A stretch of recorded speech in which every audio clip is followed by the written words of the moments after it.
you just don't run off too far. No, you're just fine right there. No, you're fine. We're going to do this together. I couldn't be more proud of you, Jon. Thank you for everything that you've done and you've accomplished. Your legacy is one of success and building a program that's centered on student athletes. And that's what Division II is all about. It's centered on the success of student athletes. And there's never a right time to step away. There's always more to accomplish, and I think you focused on what we've accomplished. There's always more to do. You'll help us get that done. But you have moved us to a new level in Division II, and although you're stepping down as a short-term setback for the athletic department, you leave this program well poised for future success, and for that I thank you very much. At this point, we'll take questions. Jon, you got a long list of accomplishments that was outlined in the email. What would you say is your crowning achievement for your 11 years here? Well, I don't even want to start doing that. There are so many memories, so many moments, so many teams, so many individuals. The full arenas, the NCAA championships, and those were special events here in Kearney. Basketball, wrestling, I think the NCAA basketball tournament, Nick Savella's shot. That all happened. I think a lot of that happened my first year here. So it was good karma or whatever. But it was a great ride that year. But just seeing teams produce at levels that you don't expect them to, or the teams that weren't expected to have success having more success than teams that were expected to have success. Teams making runs to championships, teams making runs almost making championships. The thing that still hits home though is the number of kids that, they graduate. They walk across that stage and you talk to parents when you're recruiting them. That's what we're all about here, is educating people. And seeing them graduate and then going out and being great ambassadors out in the public. And I can proudly say that UNK has great ambassadors, and great graduates, does things the right way. I think everybody can be proud of it. I think we stayed out of the headlines when others were in the headlines. You know what I'm talking about. Doing things the right way. We stress it all the time. Be professional and have respect for other people. Do things the right way. Do things with energy and excitement, enthusiasm. But the bottom line is that I mentioned it's because of the student athletes, it's because of the coaches, but they're the people that got this thing done. They're the people that are doing the recruiting for the institution and bringing quality student athletes to this campus to compete and also get their education. How long have you been thinking about this decision? Specifically, I guess I was diagnosed with Parkinson's in 2009. So probably been thinking about Parkinson's since 2009. It's a tough one to answer because it's something that treats people differently. There's not it's the same case for everybody. So everybody's case moves along at a different pace. So you had to sort of wait to see how you react to that situation. But I've been able to get things under control with medicine, physical therapy, working out, diet, eating the right things. But the one thing that we weren't able to really address was the stress and the anxiety of the job. And that's not going to go away. Like I said, it's an all-consuming job. It takes somebody with 150% energy level. And I don't have 150% in me. I don't have 100% in me. So it's not. I didn't think it was fair or right to do that. I think the right thing to do is to get a fully energized person in here as athletic director. I'll look forward to working with Chancellor Kristensen and that person to continue our improvements, continue our travels, continue moving into the MIAA and having more success there. I guess that would sum it up. Going back to more seriously in the past year or so, it impacted me more, and it's pretty much related to the stress level. And when a doctor tells you when you're leaving office visits that okay, avoid stress and anxiety. Remember that one? Okay. So how do I do that? He goes, I'm not that smart. What do you think you're going to miss the most? Huh. I don't know. Don't know if anybody's ever ready for that question. I know one thing. I was meant to be in athletics. And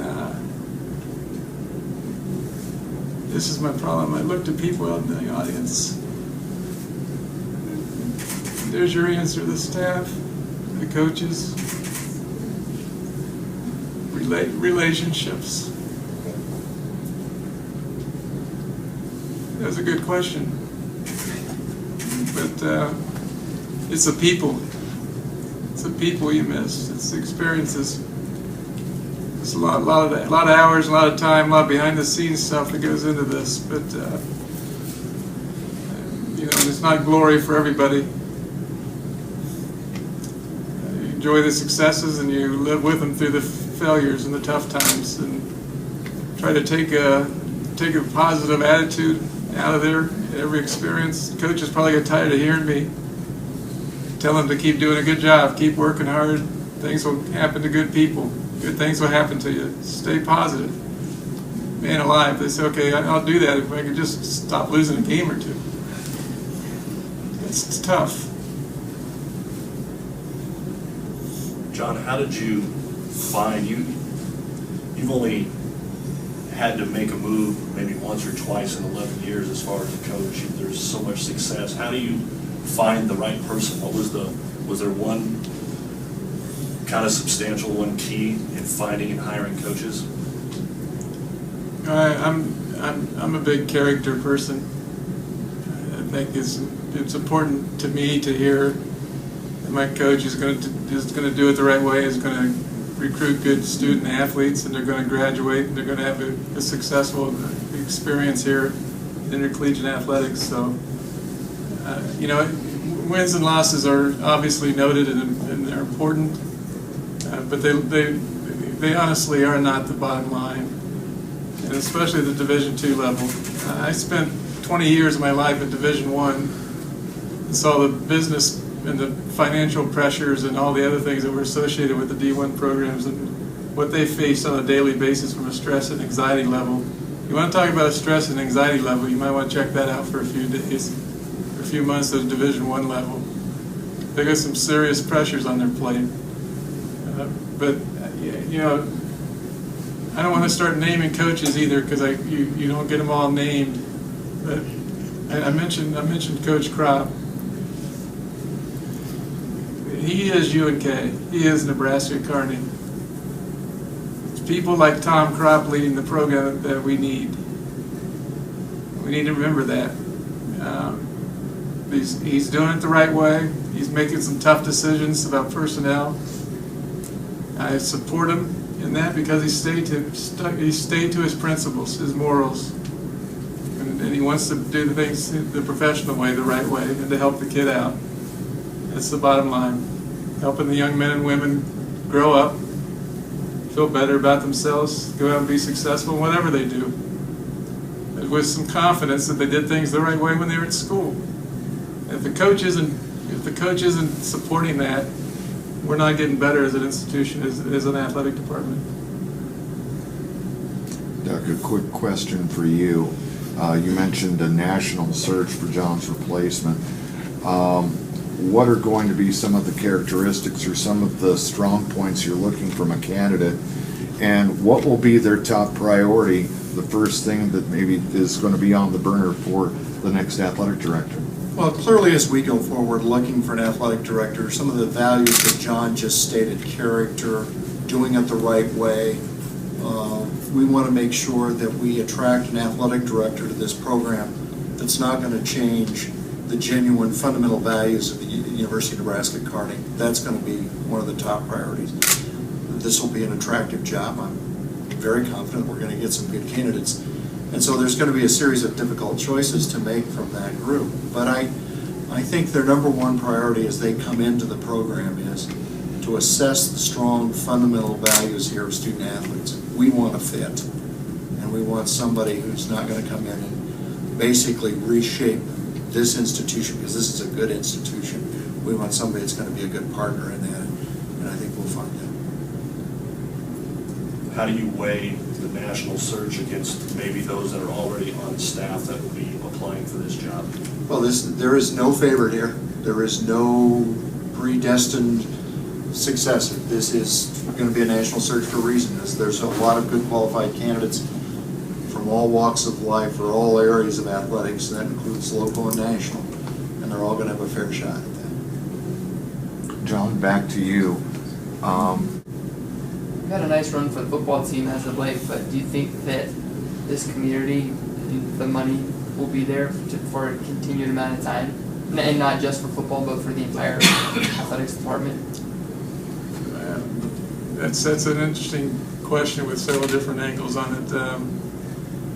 Obviously, Kearney is not the largest community in the state, and there's been a lot of people give some generous amounts of money from a local standpoint, and at some point, the local market becomes tapped out some.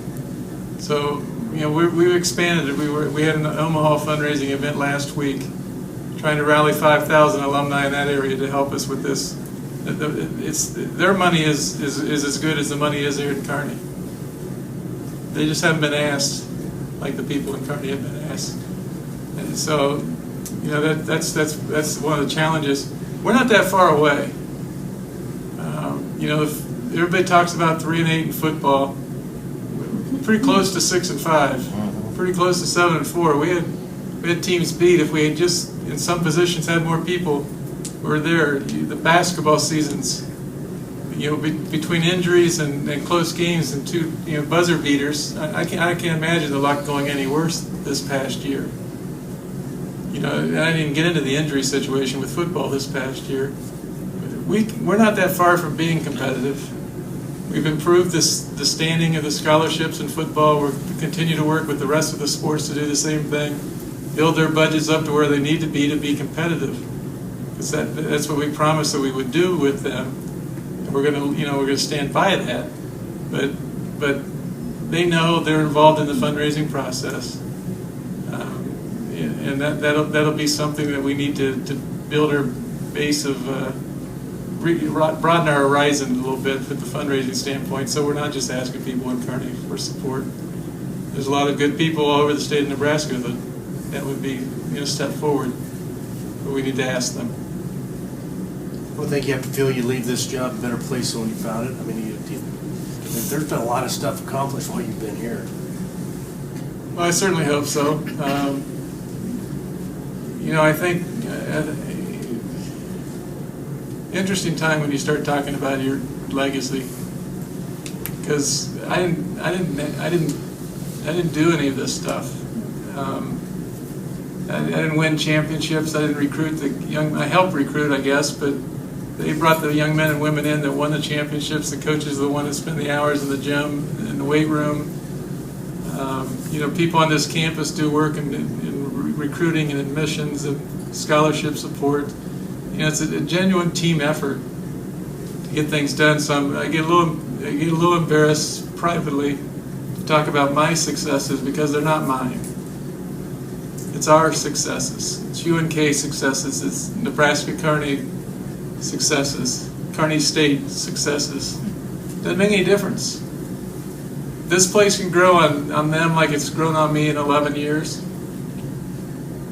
I'm telling you, this is a special place with special people who say hi to you walking across campus and ask you how we can help, how can we get better, and they genuinely mean it.